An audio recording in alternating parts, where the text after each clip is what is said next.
शतानंद कहते हैं कि हे रघुनंदन, हे रामभद्र, आप ऐसे विश्वामित्र जी के साथ आए हैं, इनका ये जीवन है जो अपने कर्म से क्षत्रिय योनि में जन्म लेकर के भी ब्रह्मर्षि हो गए। श्री राम जय राम जय जय राम,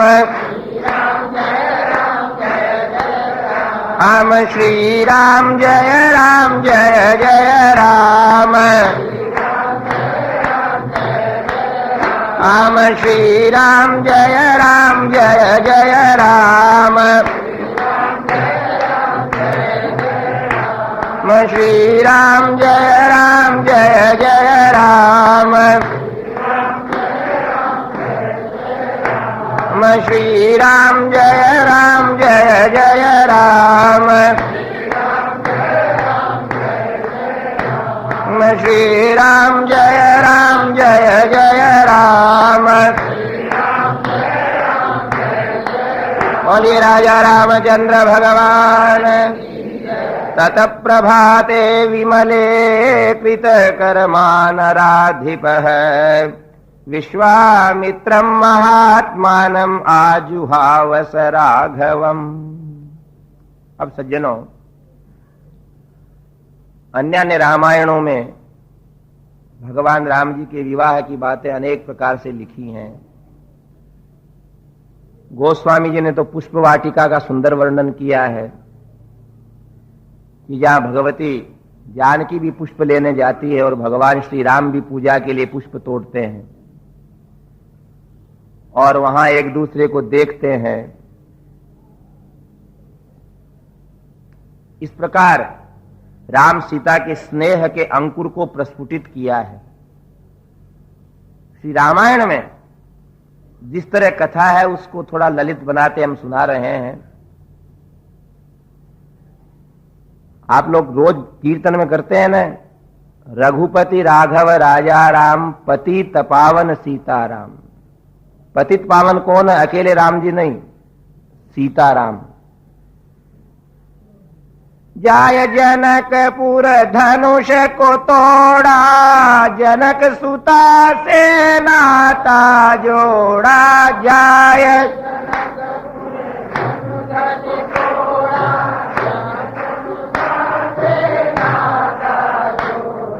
कैसी सुंदर जोड़ी, राम पतित पावन सीताराम। कैसी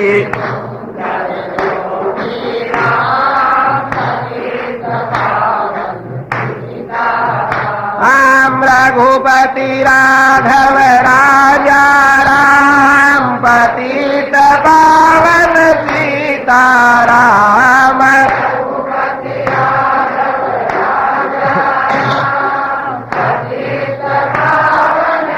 बोलिए राजा रामचंद्र भगवान की। उन भगवान सीताराम के मनोरम दर्शनों को अब आप करेंगे। इधर भगवान श्री राम ने अयोध्या में जन्म लिया है, तो इधर महाराज जनक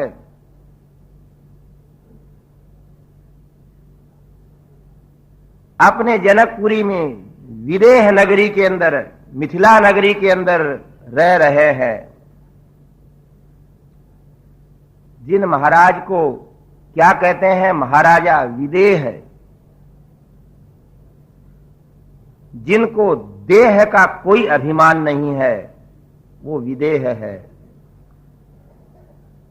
जिनके पास बड़े बड़े ऋषि महात्मा भी ज्ञान लेने के लिए आते हैं, जो उपनिषदों के अंदर बहुत बड़े ज्ञान को देते हैं। श्री राम जय राम जय जय राम, बोलिए राजा रामचंद्र भगवान की। क्योंकि भगवती साक्षात पराम्बा ऐसे अहंकारी और बात बात पर लड़ने वाले घरों के यहां थोड़ी आती है। जो स्वयं क्षमा मूर्ति है, अपार करुणा की निधान भूता है, आप पढ़ते हो ना सुप्रभात में लक्ष्मी जी के लिए क्या कहा है? मातः समस्त जगतां मधुकैट भारे वक्षो विहारिणि मनोहर दिव्य मूर्ते श्री स्वामी निश्रित जन प्रिय दानशीले श्री वेंकटेश दयिते तव सुप्रभातम। मातः समस्त जगतां, संसार की जननी जो है आद्या शक्ति है,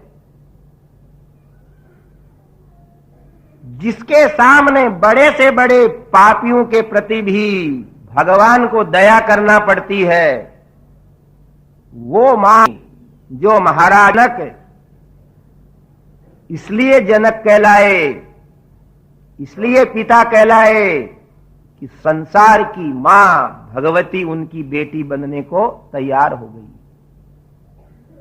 इसलिए वो जनक कहलाते हैं। अगर कोई संसार में पिता है तो कहते हैं वही है जिनको जगत जननी जानकी ने अपना पिता मान लिया। एतदर्थ जनक है, विदेह है। एक दिन जब कृषि का समय आया, कोई कहते हैं वहां वर्षा हुई नहीं है। वर्षा क्यों नहीं होती? जनक जैसे पुण्यशाली राजा के यहां वर्षा नहीं होगी तो कौन से राज्य में होगी? फिर वर्षा हुई, पर हमारे यहां दो संस्कृति हैं, एक कृषि और एक ऋषि। या तो इस देश के अंदर कृषि बहुत सुंदर है और या यहां के ऋषि बहुत सुंदर है। मेरे देश की धरती सोना उगले उगले हीरे मोती, मेरे देश की धरती सुवर्ण को उत्पन्न करने वाली, अन्न को अन्न नहीं कहा है, मेरे देश की धरती सोना उगले उगले हीरे मोती। ज्वार को यहां मोती के समान कहा है, गेहूं को सोने के समान कहा है, चावल को चांदी कहा है, बाजरे को मूंगा कहा है, पन्ना कहा है। ऐसी खेती के महत्व को स्थापित करने के लिए महाराज जनक सुवर्ण का हल लेकर के स्वयं सबसे पहले मुहूर्त करने जाते हैं, पृथ्वी की पूजा करते हैं। भगवती पृथ्वी के प्रति महान श्रद्धा है उनकी। हे धरा, हे भगवती, तुमने हम सबको धार रखा है। पृथ्वी त्वया धृता लोका देवी त्वं विष्णुना धृता त्वं च धारय माम देवी पवित्रम कुरु चासनम। ये भारत है जहां हर बात की पूजा होती है, हर एक से साथ कृतज्ञता प्रकट की जाती है। जल को प्रणाम, पृथ्वी को प्रणाम, वायु को प्रणाम, सूर्य को प्रणाम। और उसी समय जब महाराज जनक ने उस सुवर्ण के हल को अपने जनकपुरी के किसी खेत के अंदर लगाया, रानी साथ में है, खींचा दोनों ने, अपने हाथों से बीज डाले और 10-5 बार इधर से उधर हल चला करके उनने यह प्रयत्न किया ही था कि एकदम हल एक जगह अटक गया। आकाश में देवता लोग पुष्प लेकर के खड़े हैं। सारे समाज के हृदय में उस समय देख रहे हैं सब महाराजा को मुहूर्त करते हुए कृषि करने का। मन एकदम प्रसन्न होने लगे क्यों? जहां भगवती साक्षात अवतार लेने वाली है वहां प्रसन्नता क्यों नहीं होगी?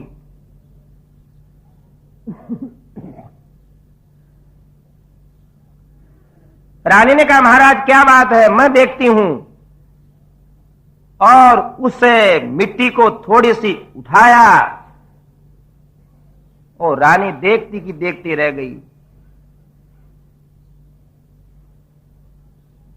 और मिट्टी को थोड़ा सा उठाया। अजी महाराज, हमारा सौभाग्य है, कह करके सुवर्ण की कांति को भी तिरस्कृत करने वाली एक छोटी सी कन्या को उठा करके जब गोद में लिया तो आकाश से पुष्पवृष्टि होने लगी। माता समस्त जगताम, समस्त जगत की जननी इस प्रकार किसी मां और पिता से जन्म नहीं लेती है, पृथ्वी से उत्पन्न होती है। भूमि सुता, वामे भूमि सुता पुरश्च हनुमान पश्चात सुमित्रा सुत है। इसलिए भगवती जानकी का नाम क्या है? भूमि सुता। महाराज जनक की संतान थी नहीं, एतदर्थ उस कन्या को जानकी के नाम से जाना गया। जनकस्य अपत्यम स्त्री, जो जनक की लड़की है। और एक नाम क्या है जानकी जी का? सीता। सीता किसको कहते हैं? सीता लांगल रेखा स्यात्। हमारे संस्कृत में जो हल चलता है उसकी जो रेखा बनती है उसको संस्कृत में सीता कहते हैं। ध्यान देना हो। जिसको अपने राजस्थान में उमरा कहते हैं ना, उसको संस्कृत में सीता कहते हैं। सीता लांगल रेखा स्यात्। और उस हल की सीता के अंदर जन्म लेने के कारण उनका नाम विशेष प्रसिद्ध नाम हो गया सीता। जनक सुता जग जननी जानकी, अतिशय प्रिय करुणा निधान की।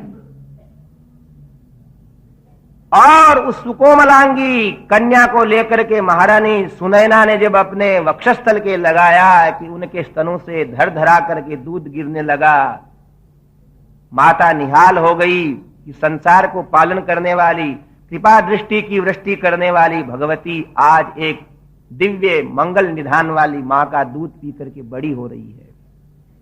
सारा ऐश्वर्य जनकपुरी में इठलाने लगा। तो सीता को नहीं सकती।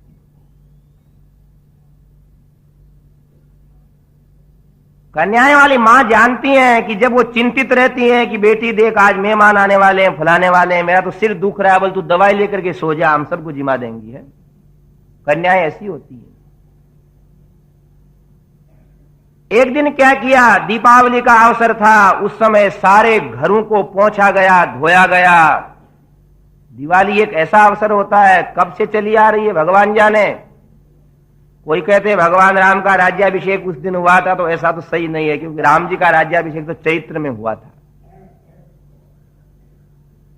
बहुत समय से चली आ रही है और सारे घरों को पूछा जाता है, धोया जाता है। जिस किसी खिड़की को, जिस किसी जगह को कभी नहीं पहुंचते, झाड़ू लगाते, उसको भी दिवाली के दिन पहुंचा जाता है। दशहरे के बाद ही शुरू हो जाती है साफ सफाई।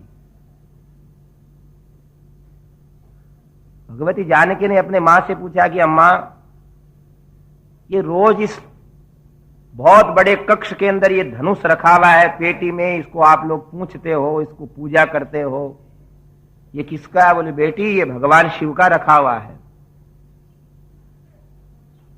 ठीक, तू भी रोज पूजा किया कर, रोज चंदन अक्षत चढ़ा देती। एक दिन है ऐसे दीपोत्सव के पर्व के पहले भगवती जानकी ने अपने अम्मा से पूछा कि मां इस कमरे को कब स्वच्छ करेंगे? तो कहा कल करेंगे। भगवती जानकी सो गई रात्रि में, तो सुबह मां कार्य में लगी। उस समय वो गई उस कमरे में और उस धनुष को एक हाथ से तो ऊंचा उठा लिया, दूसरे हाथ से चारों तरफ झाड़ू लगा दी, पहुंच दिया सब तरफ से। पर उस समय जिस समय धनुष को उठाया तो थोड़ा पृथ्वी के अंदर भूकंप आ गया। मां सुनैना देखती है, महाराज जनक को बुला करके दिखाती कि आपकी लाडली लाल को देखो तो सही। और उस समय महाराज जनक है उस अपनी छोटी सी कन्या के इस श्रम को और इस शक्ति को देख करके हाथ जोड़ लेते हैं। ये सुनैना, ये तेरी मेरी बेटी है ही नहीं, पर देख लिया उनको आज। जय सिया राम, जय जय सिया राम, हम जय सिया राम, जय जय सिया राम, हम जय सिया राम, जय जय सिया राम, हम जय सिया राम, जय जय सिया राम, बोलो सीताराम, जय सीताराम, हम सीताराम, जय सीताराम, बोले सीतारामचंद्र भगवान की। और भगवती जानकी ने पूजा करके मां से कहा भी नहीं कि हमने ये किया है। तुमको कहने की जरूरत क्या है, तुम जो करते हो दुनिया देख लेगी। बड़ो बड़ाई ना करे, बड़ों ने बोले बोल, हीरा मुख से ना कहे, लाख हमारो मोल। देख लिया।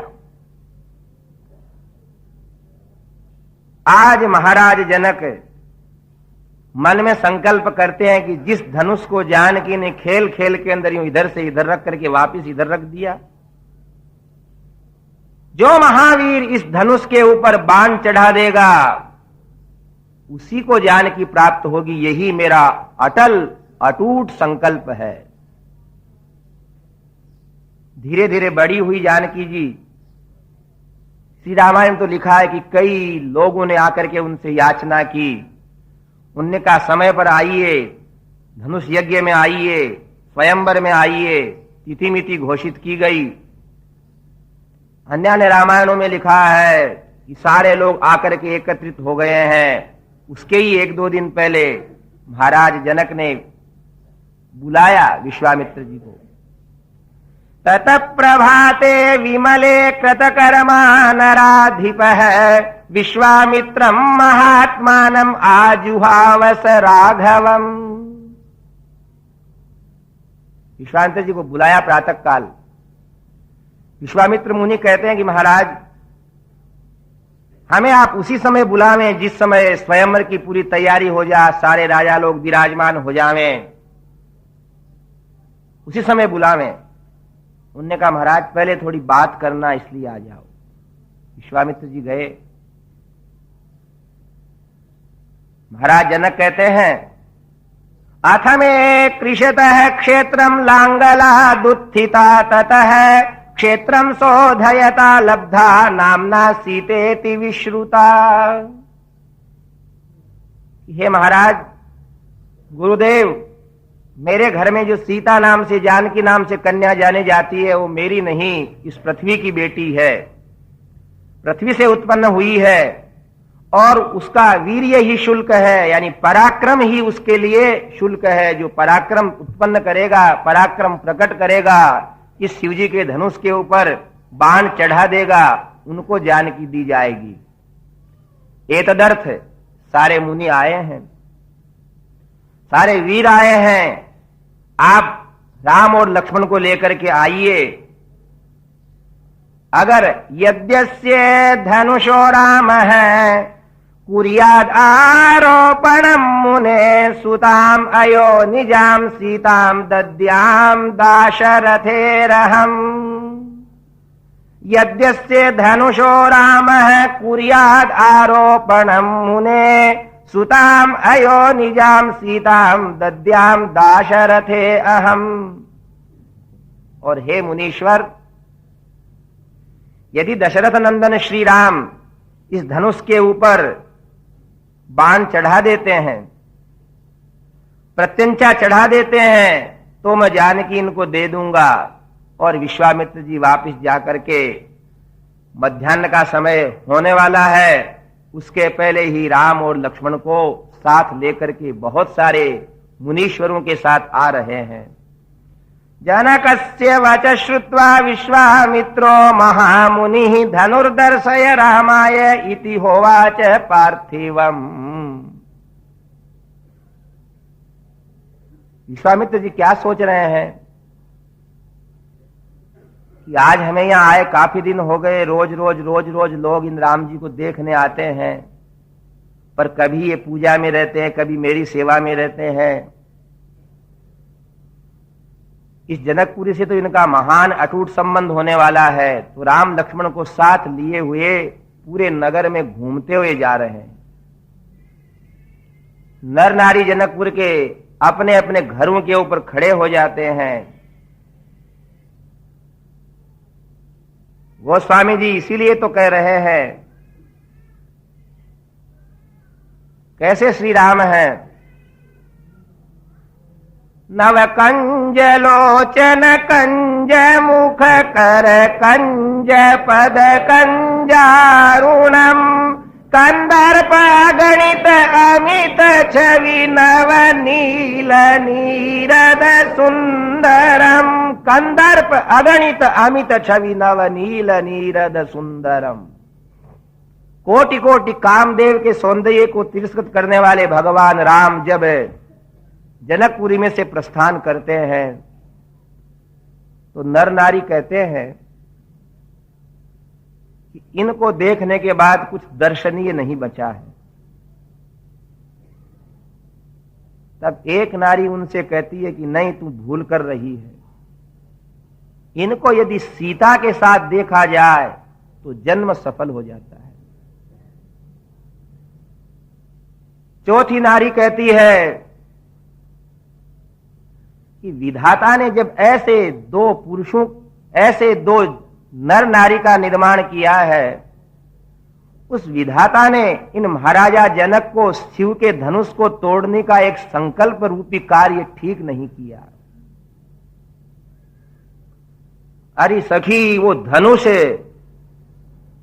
5000 आदमियों के द्वारा तो खींच करके उसकी पेटी लाई जाती है, उनको ये राम जी कैसे उठाएंगे। तो दूसरी जितनी भी नारियां वो कहती हैं कि हे सर्वेश्वर, हमें संसार में और कुछ अब देखने को बाकी नहीं बचा। हम अब एक ही चीज देखना चाहते हैं। वो क्या कि सीताराम को मंगल परिणय सूत्र में बंधा हुआ देखना चाहते हैं। इसलिए हमारे पुण्य को हम दान करते हैं कि वो धनुष इनके लिए हल्का बन करके इनसे उठाने में आ जावे। बोल सीतारामचंद्र भगवान।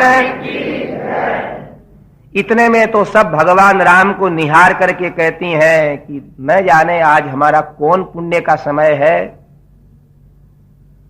इन विश्वामित्र जी को चलो, इनके चरणों में प्रणाम करो। सारे लोग उतर उतर करके विश्वामित्र जी के चरणों को धोने लगे। विश्वामित्र जी ने कहा, ये किस बात का सम्मान है कि आपने हमारे नगर में ऐसे राजकुमारों को लाने का जो एक महान परिश्रम करके हमें कृतार्थ कर दिया। नहीं तो महाराज, हम नारियां जिनके ऊपर कितने अंकुश, हम अयोध्या क्या करके जाती, कैसे देखने जाती। और हे विश्वामित्र जी, सुना है कि आपके यज्ञ के अंदर इनने राक्षसों को मारा है, बड़े बलशाली हैं। अगर हमारे यहां महाराजा जनक की कन्या सीता के पति बन जाएंगे, तब तो इनको जनकपुर बार बार आना पड़ेगा और हमारे नेत्र सफल हो जाएंगे। ऐसे जनकपुरी के लोग अपने भाग्य को सरा रहे हैं। भगवान श्री राम लक्ष्मण घूमते हुए पूरे नगर को दर्शन करते हुए, दर्शन देते हुए उस स्वयंवर स्थल में आते हैं। श्री राम जय जय राम। हम बोलो श्री राम जय जय राम। हम सीताराम जय सीताराम। हम बोलो जय सिया राम जय जय सिया राम।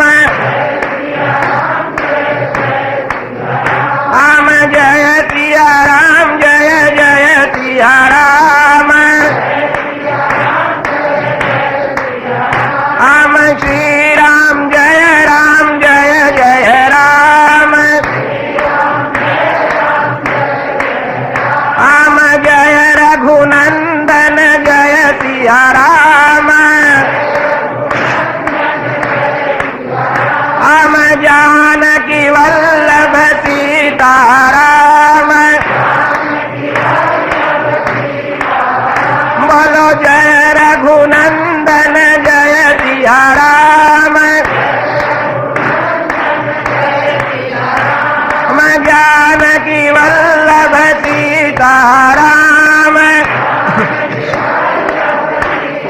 और ये जानकी नाथ भगवान। और जनकपुरी की उस दिव्य विशाल भूमि के अंदर महान वितान तना हुआ है, स्वयंवर स्थल। महाराज जनक एक ऊंचे सिंहासन के ऊपर विराजमान है, उनके पुरोहित विराजे हुए हैं, दिग्देशांतर से आए हुए महान वीर अत्यंत उज्जवल वेशभूषा पहने हुए दिव्य सिंहासनों के ऊपर बैठे हैं। उन्हीं के महाराज जनक के बिल्कुल सामने एक दिव्य सिंहासन के ऊपर भगवान विश्वामित्र और श्री राम और लक्ष्मण आजू बाजू में बैठे हैं। महाराज जनक अपने सेवकों से आज्ञा देते हैं, जनकेन समादिष्टः सचिवः प्राविशन् पुरं तद्धनुः पुरतः कृत्वा निर्जग्मो रमितौजसः। सेवक गए उनकी आज्ञा लेकर के। नृणाम शतानि पंचाशद व्यायतानाम महात्मनाम मंजूषाम अष्टचक्राम ताम समूहुस्ते कथंचन। 8 पहिए वाली एक विशाल पेटी थी जिसको 5000 बड़े सुडोल शरीर वाले सेवक लोग पसीना पसीना हो गए और खींच करके लाए हैं। सारी सभा के वीर स्तब्ध हो गए। किसी ने पूछा, बैठे हुए सिंहासन के ऊपर बैठने वाले वीर ने, क्या आ रहा है? तो दूसरे ने कहा, मिठाई नहीं आ रही, वो धनुष आ रहा है। बोले रामचंद्र भगवान, बोले धनुष? हाँ। बस उसने तो पीठ टेक दी सिंहासन के कि हे धनुष तेरे की बंद कोई प्रणाम है मेरा। गड़गड़ाहट करती जब वो सेवकों की टोली पसीना पसीना हो गई, तब लक्ष्मण जी मन में कहते हैं, अरे जय श्री राम बोलो, अभी आ जाएगा धनुष। जय श्री राम। और लक्ष्मण जी ने तो बोल ही दिया, और सेवकों के अंदर वो जोश आया कि गड़गड़ाहट करती हुई पेटी सामने आ गई बीच में। राजा लोग सोचते हैं कि अरे जय श्री राम कहने से ये यहीं से हल्का हो गया दिखता है, पर वो तो अकड़े हुए थे, वो जय श्री राम कैसे बोले। जब धनुष की पेटी को खोला गया तो उस विशाल भगवान शिव के धनुष को देख करके सारी सभा स्तब्ध हो गई। बोलिए शंकर भगवान। 5000 सेवक लोग उसको खींच करके लाए संदूक को। महाराज जनक आए, उसके ऊपर गंधाक्षत से पूजा की। सारे सिंहासनों के ऊपर वीर शूर विराजमान है, भगवान राम लक्ष्मण बैठे हैं। महाराज जनक ने घोषणा की, उधर अपने सखियों के साथ मां सुनैना के साथ भगवती जानकी वहां विराजमान है, किशोरी हैं वो। गोस्वामी जी ने कहा है, कैसी सुंदर जोड़ी राम। सिय राम स्वरूप अगाध अनूप विलोचन मीनन को जल है। श्रुति राम कथा मुख राम को नाम ही ये पुनि राम ही को थल है। गति राम ही सो रति राम ही सो मति राम सो राम ही को बल है। सबकी ना कहे तुलसी के मते इतनो जग जीवन को फल है। श्री राम स्वरूप अगाध अनूप। क्या देखने आया संसार में?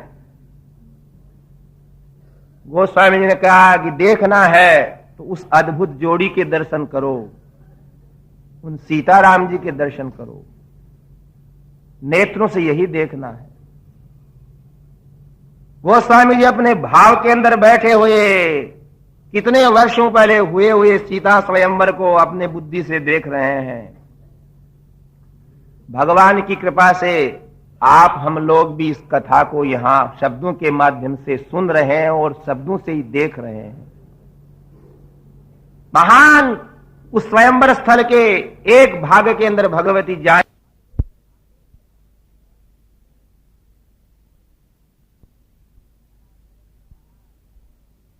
महाराज जनक ने कहा कि ये धनुष है, यहां उपस्थित है, और जो वीर अपने आप को वीर समझते हैं आकर के इस धनुष को उठा करके प्रत्यंचा चढ़ा देवें। वो स्वामी ने लिखा बहुत लोग आए सब आए, कोई कहते रावण भी था, वो भी आकर के हाथ जोड़ करके चला गया। कोई ने कहा क्या हुआ महाराज, तुम लोग पागल हो क्या, शंकर जी मेरे ईश्वर हैं, उनके धनुष को तोड़ूंगा मैं, कलंकित थोड़ा होना है। अतिशयोक्ति के अंदर गोस्वामी जी ने यहां तक कह दिया कि सारे के सारे राजा एक साथ आकर के भी उठाने लगे तो वो हिला भी नहीं। सुबह से शुरू हुआ, 1-2 घंटे 2.5 घंटे बीतने लगे। महाराज जनक यहां तक कह देते हैं कि मालूम पड़ता है कि भगवती जानकी का विवाह विधाता ने लिखा ही नहीं। ये धनुष, और लक्ष्मण जी ने वहां मन ही मन में सोचा कि ये धनुष क्या, इस धनुष के सहित पृथ्वी को उठा करके ले जावे हम। हमें कोई कहे तदेतद्धनुषां श्रेष्ठम आनीतम मुनि पुंगव दर्शयितन महाभाग अनयो राजपुत्रयो। तब महाराज जनक विश्वामित्र जी से कहते हैं, हे मुनीश्वर, ये धनुष आप इन राजकुमारों को दिखाइए, इनसे आदेश दीजिए। विश्वामित्र सरामस्तु श्रुत्वा जनक भाषितम वत्स राम धनु पश्य इति राघवम अब्रवीत। अब विश्वामित्र के नेत्र राम जी की तरफ घूमे। भगवान रामभद्र को शुभ शकुन होने लगा। महाराज दशरथ को अयोध्या के अंदर शुभ शकुन होने लगे। कौशल्या कहती है, महाराज आज इतनी प्रसन्नता कैसे? बोले देवी, प्रसन्नता के अगर शकुन हो रहे हैं तो प्रसन्नता अवश्य प्रस्तुत होगी। हमारी प्रसन्नता अधिक रूप में प्रकट होवे, एक तदर्थ है दान पुण्य अभी से शुरू कर दो। इसको कहते हैं आंतरिक टेलीफोन। जब कोई अच्छा होना होता है तो अपने आप दूर बैठे हुए बंधु लोग भी हमारे शुभ को हम समझ लेते हैं। सारे राजा महाराजा देख रहे हैं। उदित उदय गिरि मंच पर रघुबर बाल पतंग। जैसे प्रातः काल पूर्व दिशा के अंदर भगवान सूर्यदेव उदय होते हैं, वैसे जब सिंहासन से भगवान रामभद्र उठते हैं तो सारे लोग देखते हैं कि मानो पूर्व में सूरज उगा है। हर से संत सरोज सब विकसे मानस भृंग लोचन भृंग। जितने भी वहां भले आदमी थे उनके मन प्रसन्न हो गए। जैसे सूर्य के प्रकाश से कमल खिलते हैं, वैसे योगींद्र मुनींद्र भले आदमियों के सब के हृदय प्रसन्न हो गए। नेत्र प्रसन्नता से निहारने लगे। जाकी रही भावना जैसी प्रभु मूरत देखी तिन तैसी। गोस्वामी जी यहां कहते हैं कि उस समय वीरों को महावीर दिखने लगे। जब भगवान कृष्ण भी कंस की सभा में जाते हैं ना, मल्लानाम मशनिन्द्रिणाम नरवरो स्त्रीणाम स्मरो मूर्तिमान। रंगंगतो साग्रज है मल्लानाम अशनि ही। उस समय भगवान कृष्ण पहलवानों को वज्र लगते हैं, योगियों को ईश्वर लगते हैं, अपने कुटुंबियों को बंधु लगते हैं, स्त्रियों को साक्षात कामदेव लगते हैं। उस समय भगवान राम जब अपने सिंहासन के ऊपर उठे तो अनेक रूप आए विष्णवे प्रभ विष्णवे। राजाओं को लगा कि कोई महावीर उठा है। महाराज जनक को लगा कि मेरे प्रिय धन उठे हैं जो मेरी पुत्री का अवश्य हाथ संभालेंगे। जनकपुरी की नारियों को लगा हमारे लिए एक सुंदर पुरुष के दर्शन हो रहे हैं। विश्वामित्र जी को अपने शिष्य दिखे, ऋषि महात्माओं को परम तत्व दिखे और धीरे धीरे आगे बढ़े। आज्ञा दे दी थी विश्वामित्र जी ने, स्वयंवर स्थल के मध्य में आए और ये रामचंद्र भगवान इदम धनुर्वरम दिव्यम संस्पृशामि है पाणिना यत्नवांश्च भविष्यामि तोलने पूरणे पिवा। हे गुरुदेव, अहंकार की बात नहीं भगवान राम के मन में। इस श्रेष्ठ धनुष को मैं हाथ छू करके स्पर्श करता हूं। गुरुदेव ने कहा कि हां राम महाराज जनक की जैसी इच्छा वैसे आप इसको उठा करके इसमें प्रत्यंचा चढ़ा करके बाण चढ़ा दो। गुरु ही प्रणाम मन ही मन कीन्हा अति लाघव उठाई धनु लीन्हा। आपने गुरु जी को मन ही मन में प्रणाम किया कि आपकी कृपा से ये कार्य मैं कर सकूं। सारे सभा के लोग देखते हैं कि भगवान राम नीचे झुके और झुकते हुए लोगों ने देखा श्री राम जय जय राम राम श्री राम जय जय राम और रामचंद्र भगवान की। इतना छोटा सा नहीं था वहां हो, विशाल धनुष। और जो ही पहले उसको प्रणाम किया, अभिवादन किया, घुटने टेक करके वीर मुद्रा के अंदर बैठे,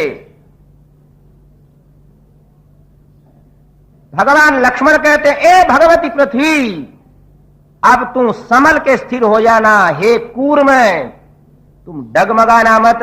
हे अनंत, तेरे ऊपर वो भार पड़ने वाला है कि तुम सहन करते हुए भी नहीं सहन कर सकोगे। बोले रामचंद्र भगवान की। और सारे राजाओं ने सोचा कि हम इसको रोक देंगे, इसलिए अपने अपने सिंहासन से खड़े होने की चेष्टा कर रहे हैं। लेत चढ़ावत खेचत गाढ़े काहुन लखा रहे सब ठाडे। एक बार उनने नीचे हाथ धनुष को स्पर्श करते हुए देखा और आकाश में बिजली चमक उठी। बोलिए रामचंद्र भगवान। देखते हैं दूसरे क्षण कि धनुष उनके हाथ में है। सब खड़े के खड़े रह गए, चित्र लिखी काढ़े। कोई की क्षमता नहीं, सोचने विचारने की भी क्षमता नहीं। जनकपुरी के नर नारी कहते हैं कि हे धनुष, अब तू अब इनके हाथों में आ गया है, तो अब तू इनके हाथ में तन भी जाना, तू हल्का हो जाना। ओ धनुष बड़ो है विशाल, रघुवर छोटो सो। ओ धनुष बड़ो विकराल, ओ धनुष बड़ो विकराल। गाओ।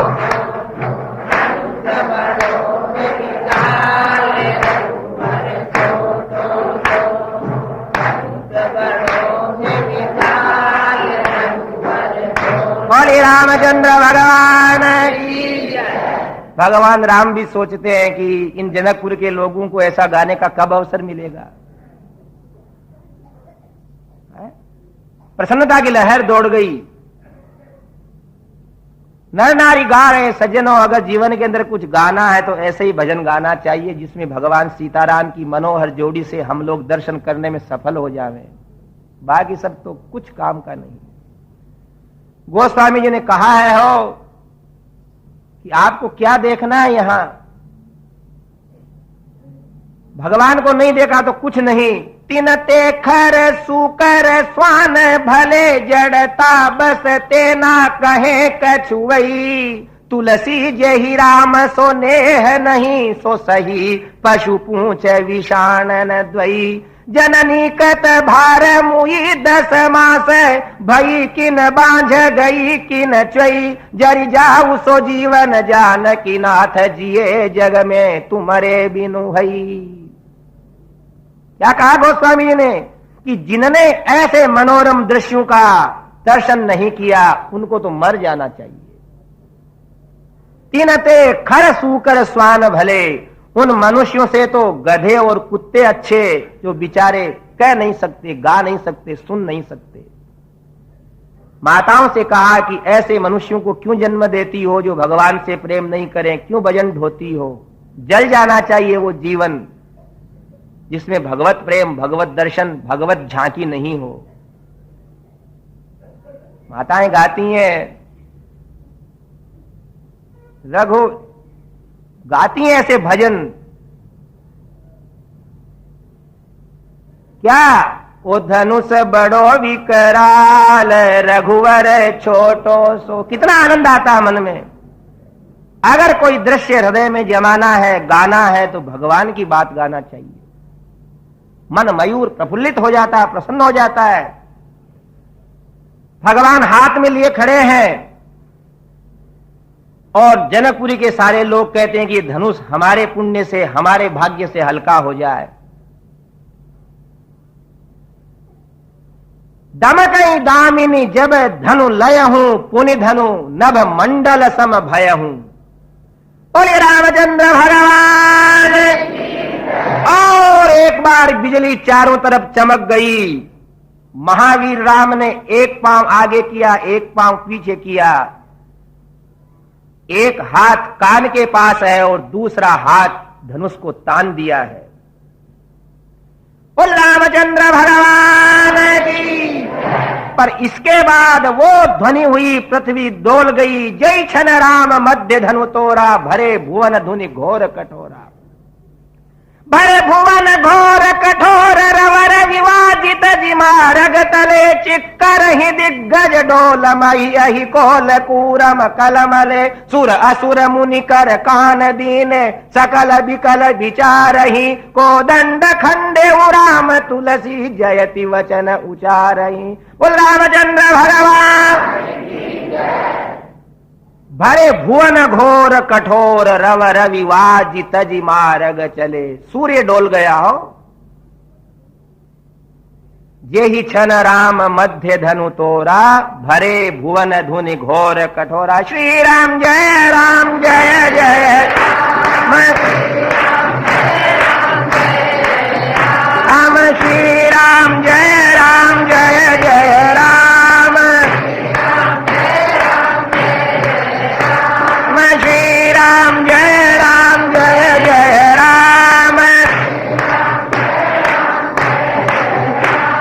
श्री राम जय राम जय जय राम। श्री राम जय राम जय जय राम।